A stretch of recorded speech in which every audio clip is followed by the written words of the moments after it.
Hello, today is November the 7th of 2022 and welcome to the Psalming Effect. My name is John Smith and today I want to share with you some thoughts from Psalm 118 that I hope will be a blessing to you throughout this week. If you can have a chance to meditate on this, not just today, but maybe every day or several times throughout the week. Turn to your Bible to Psalm 118 and take a look at these verses. Let me begin by reading, let me begin by saying this, because this is where I went to right away in this meditation. You know, the chorus of a song often sticks in my head, and I can't get it out of my head. You know, I find myself thinking about it, maybe even humming it or even singing it as I'm going throughout my day.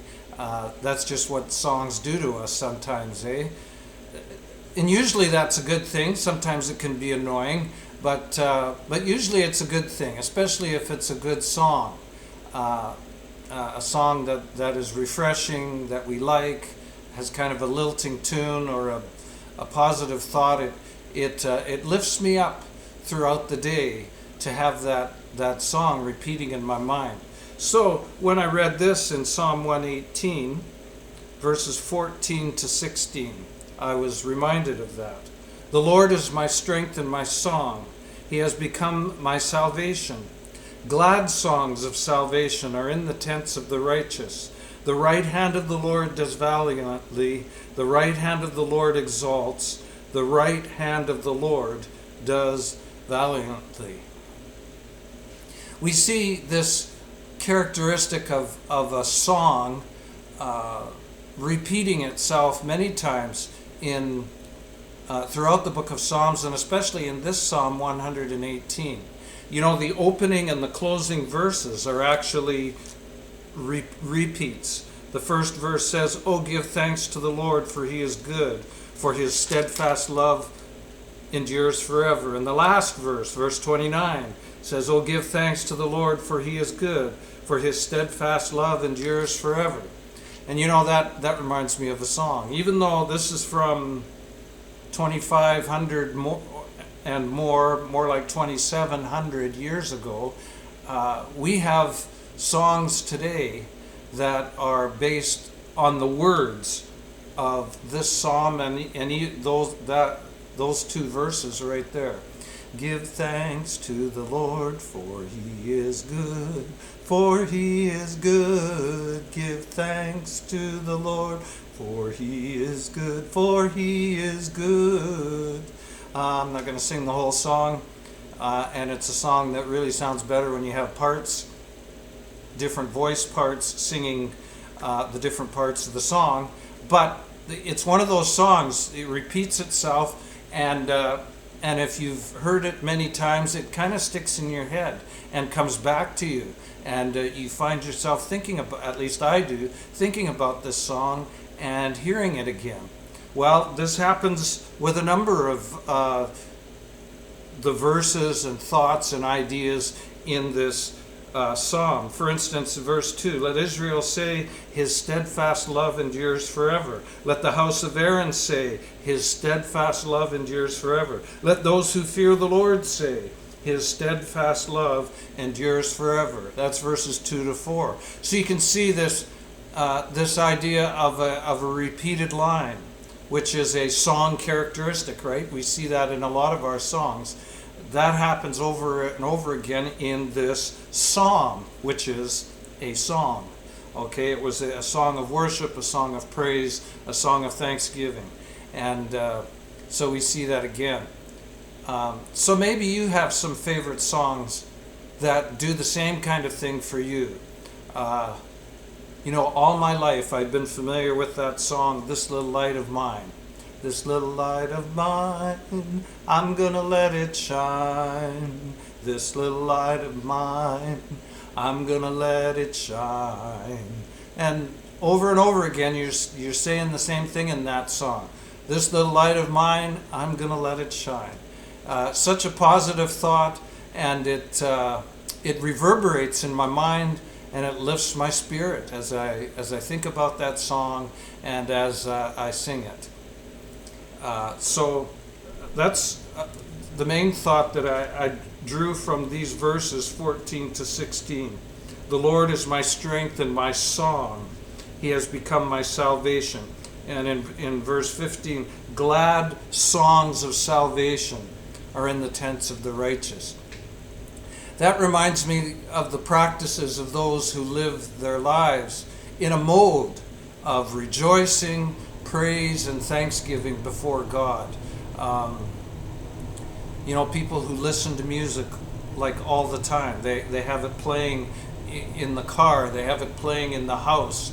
They have it playing in their office, at work. They have it playing on their in their ears when they're out cutting the grass or taking a walk, listening to music, maybe singing while working at things, doing yard work or washing the dishes, or whistling tunes. My dad and one of my parents' good friends that they knew for a long time, they're gone now, but they one of my enduring memories of Dad was he used to whistle. He used to whistle like birds, and so if a visitor was at our house and Dad was in another room, all of a sudden there'd be this whistling, and the person would look around and, do you have a bird, or is there a window open? Or, well, no, that's just Dad. He's in the other room whistling. And when I was in Red Deer, this good friend of ours, who is the same age as my dad, or close to it, he would come in whenever anybody came into the church building. When I was in the office in Red Deer, I wouldn't always see them come in through the doors, and I wouldn't even always hear them unless they came down to the office where I was tucked away. But when this fella came in, I knew right away, because I would hear his whistling. He was always whistling a tune, when he was coming in, and as he was walking somewhere. And I think that's just one of the practices of someone who's living their life in the mode of rejoicing, of joy, of praise and thanksgiving. They are they just have that quality about them, and they have that habit. Some people will even sit down and often put down songs, words to music, on a regular basis, and that's also a sign, I think, of and a practice of somebody who's living their life with this the glad songs of salvation in their hearts. And so I want to encourage you to develop some positive routines of singing, or at least listening to the glad songs of salvation frequently. Work them, make them a part of your life regularly, daily, or frequently at least. There's a reason that the church, by both the instruction and inspiration of the Lord, sings when it gathers together. And so, if nothing else, at least once or more in a week, get together and gather with other Christians and sing. It's something that they often do. Or if you're unable to gather with them, you can access the gatherings online. We post these meditations, the Psalming Effect, on our Facebook page here at the Church of Christ in Weyburn. And you can access our worship services. And we on purpose include our congregational singing. For us, it's a very important part of our worship. And I just want to encourage you that even if you're not a singer, and not everybody is a singer, but that doesn't matter. you can still be blessed by the songs of salvation, listening to them, being together with the people who are singing them, and making them a part of your life, letting them reverberate in the background and in your heart, getting them stuck in your mind. You know, it's sad if we just let the commercials on TV or whatever get stuck in our head, and that's what's there more than the things of God, the beautiful songs of salvation that have been with us all our lives and have been with us as people for hundreds and thousands of years, as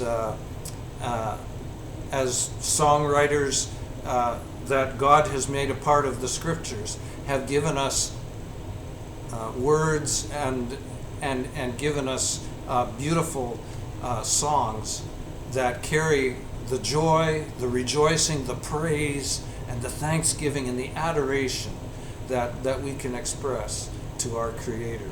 So anyways, if you need extra inspiration for this, take your time looking at Psalm 118, and especially verses 14 through 16. But my recommendation is that you find ways, if you haven't already, and I know many people do, people of faith do have the songs of salvation playing in their houses, in their cars, and they go to the gatherings of the church and join in the singing of these songs. So I just want to encourage you in that regard. Remember that God's grace is for you in 2022.